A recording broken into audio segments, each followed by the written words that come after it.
Assalamualaikum warahmatullahi wabarakatuh. Baik, pada kesempatan di malam hari ini saya akan membahas konsep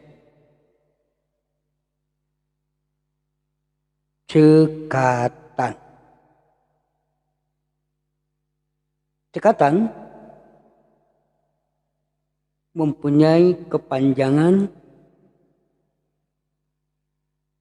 cerdas, kreatif, agamis, dan tangguh. Kita bahas satu per satu. Cerdas mengandung makna mengerjakan sesuatu atau melaksanakan sesuatu dengan sistematis dan terstruktur sehingga hasilnya optimal. Berpikir cerdas artinya berpikir secara terstruktur, berpikir sistemik, ya, sehingga memperoleh hasil yang optimal, memperoleh hasil yang baik. Cerdas juga bermakna efektif, efisien, sinergis, dan logis. Efektif artinya kita dalam melaksanakan tugas, dalam melaksanakan proses pembelajaran, dalam melaksanakan segala kegiatan apapun itu, dari pagi sampai pagi lagi, dari hari ke hari, dari minggu ke minggu, dari bulan ke bulan, tahun ke tahun, dan seterusnya. Tentu apa yang kita kerjakan, bangun di pagi hari, semuanya mempunyai tujuan, ya, mempunyai harapan yang ingin kita raih, ya. Sadar atau tidak sadar, semuanya pasti kita kerjakan mendapatkan atau ingin memperoleh hasil yang kita harapkan atau tujuan tadi, ya. Nah, kita pertegas kembali bahwa apa yang harus kita kerjakan atau apa yang akan kita kerjakan, baik itu proses belajar, proses bekerja, ya, itu sebaiknya tertanam di otak kita, di mindset kita, target atau tujuan yang ingin kita capai, ya. Karena dengan kita membuat tujuan, membuat target yang ingin kita capai, tentu akan fokus, ya. Dalam mengerjakan segala sesuatu akan fokus, akan terkonsentrasi karena kita tahu apa yang ingin kita raih. Sederhananya, ya, yang selalu kita tanpa sadari, ya, dalam kita bekerja, ya, dalam kita berikhtiar, itu sebetulnya ada dua yang kita harapkan, ya. Pertama, bekerja itu akan menghasilkan apa? Ya. Tentu bekerja akan menghasilkan upah, menghasilkan gaji, ya, menghasilkan capaian prestasi kita yang diakumulasikan nanti pada gaji atau insentif yang kita peroleh di awal bulan selanjutnya atau di akhir bulan, ya, itu bagi para karyawan atau para pekerja atau para staf kantor dan seterusnya. Tapi ada juga ya orang yang hari ini bekerja dan hari ini juga mendapatkannya, ya. Nah, itu biasanya adalah pekerja-pekerja harian lepas. Tentu udah pekerja harian lepas pun punya tujuan. Ya, tujuan hari ini bekerja mendapatkan hasil pada hari ini. Misalnya kuli bangunan. Ya, kuli bangunan yang dibayar harian. Pada hari ini saya akan mendapatkan uang sekitar 50.000, 75.000, 100.000 misalnya. Atau penjual, ya, penjual toko dan seterusnya. Pasti tiap hari ingin mendapatkan penghasilan tersebut, ya, pendapatan tersebut merupakan hasil dari penjualan, ya, keuntungan dan seterusnya. Tuh, apa yang ingin kita peroleh, apa yang kita harapkan, ya. Yang kedua, tentu dari hasil yang kita peroleh, ya, uang, ya, yang berupa insentif, yang berupa upah, ya, atau penjual, pedagang berupa keuntungan, itu akan dibelanjakan kemana? Ya, tentu pembelanjaannya adalah pembelanjaan apa? Kebutuhan sehari-hari, ya. Ternyata di awalnya adalah kebutuhan sehari-hari, kebutuhan resiko dapur, ya. Kemudian yang selanjutnya termasuk biaya pendidikan, biaya lain-lain, ya, biaya rumah dan seterusnya. Nah, itu ada dua capaian yang ingin kita peroleh dari hasil pekerjaan kita, ya. Tuh, tujuan.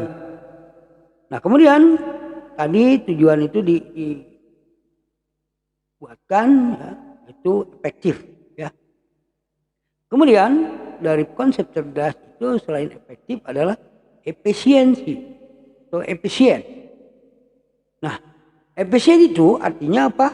Artinya untuk mencapai tujuan, untuk mencapai hasil yang ingin kita harapkan tadi, yang ingin kita peroleh tadi, ya, tentu kita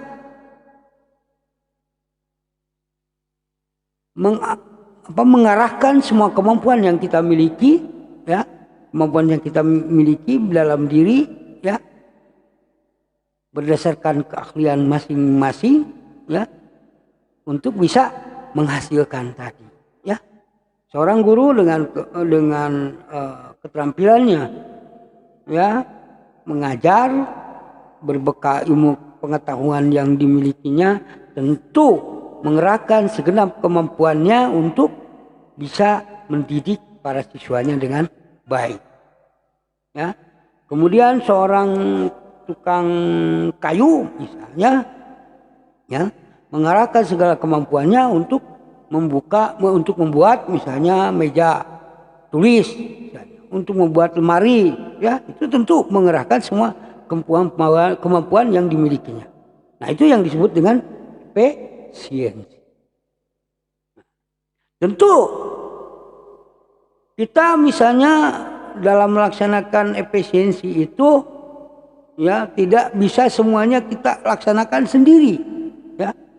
Tentu butuh bantuan orang lain, ya, butuh bantuan orang lain, tentu saja, ya. Misalnya kita mengajar, ini jadi guru mengajar, itu bantuan orang lainnya apa, ya, mempersiapkan jadwalnya, ya, kemudian mempersiapkan ruangan kelasnya, mempersiapkan administrasinya, ya, mempersiapkan alat peraganya kalau memang ada alat peraganya atau alat praktikumnya. Nah, itu tentu membutuhkan bantuan orang lain. Ya, demikian juga seorang tukang, ya. Dengan seorang tukang misalnya mau bikin meja tulis, mau bikin apa, lemari, tentu juga membutuhkan bantuan orang lain, ya. Tidak semuanya bisa dikerjakan sendiri, ya. Harus selalu ada bantuan orang lain. Nah, disitulah selain efektif, efisiensi juga sinergitas. Bekerja dengan bantuan orang lain untuk memperoleh hasil yang baik, untuk memperoleh hasil yang sesuai dengan apa yang kita inginkan, apa yang kita harapkan, ya. Nah, tentu efektif, efisien, sinergis tidak cukup, ya. Tapi juga harus logis. Apa itu logis? Logis artinya sesuai dengan estetika, sesuai dengan pandangan, ya, baik, buruk, salah, benar, salah, ya. Itu. Jadi ada ukuran-ukurannya, ya. Misalnya seorang guru mengajar keluar di ruangan kelas, tentu kita harus berpikir apakah mengajar ini sudah baik, sesuai dengan etika, sesuai dengan moral, ya, di mana guru harus menjadi sesuatu yang dicontoh, sesuatu, ya. Nah, itu tentu kita harus berpikir logis di situ, ya. Apakah saya mengerjakannya sudah benar? Apakah saya tidak salah? Kan begitu. Di situ ada kontrol diri, ya. Kontrol diri itu ukurannya adalah logis dan tidak logis, ya. Salah, benar, salah, ya. Baik, jelek, ya. Seorang tukang, ya, taruh misalnya apa, membuat lemari, ya. Membuat lemari kan tidak asal jadi, ya. Tidak asal jadi lemari, tapi juga membutuhkan nilai estetika, ya, membutuhkan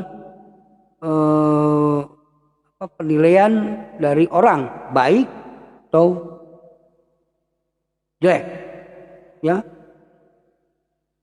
memenuhi estetika atau tidak, ya, punya nilai jual atau tidak, ya, atau hanya sekedar begitu-begitu saja.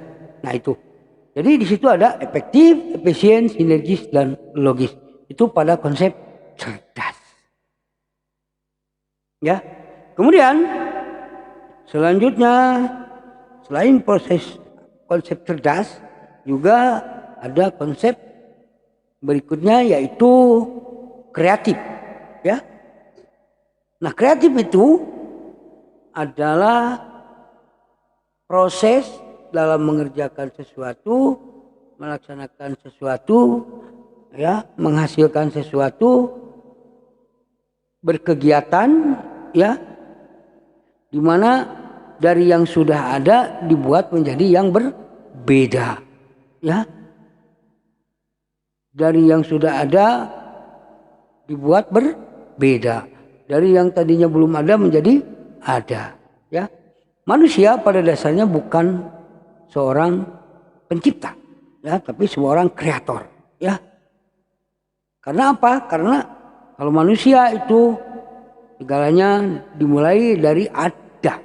Karena apa? Sudah ada bahan-bahannya, ya. Dari bahan-bahan itu kemudian diramu menjadi bahan-bahan lain, atau menjadi campuran lain, atau menjadi bentuk lain yang berbeda, yang mempunyai kemanfaatan, yang mempunyai kefungsian yang berbeda. Pada konsep kreatif itu, maka kita harus lakukan amati, artinya observasi, ya. Mengapa begini? Mengapa begitu? Ya. Kita misalnya ingin membuat lemari yang berbeda dengan yang lain, ya. Lemari, fungsi lemarinya tetap, tetapi punya nilai jual yang lain, punya eksklusif, ya, punya kekhususan, ya. Nah tentu kita amati dulu, ya, amati dulu bagaimana membuat lemari tersebut, ya. Dari lemari standar, ya, membuat lemari, kemudian kita tiru, ya, kita tiru. Pada dasarnya manusia itu adalah makhluk peniru, ya, yang sudah ada ditiru. Kemudian kita tiru sama, ya, supaya berbeda dengan yang lain, maka dari lemari tersebut kita kembangkan. Di situ ada sentuhan-sentuhan kreativitas, ya. Di situ ada sentuhan-sentuhan yang membedakan dengan yang lainnya, ya. Sehingga dengan itu maka ilmu pengetahuan maju, ilmu pengetahuan berkembang. Karena apa? Karena ada amati, tiru, modifikasi. Nah itu proses kreativitas, ya. Melalui apa tadi? Amati, tiru, modifikasi. Cerdas meliputi efektivitas, efisiensi, sinergitas, dan logis. Ya, kreatif meliputi amati, tiru, dan modifikasi. Nah itu dua konsep itu, cerdas dengan kreatif, itu menghasilkan manusia yang berbudaya, manusia yang berkebudayaan, manusia yang mempunyai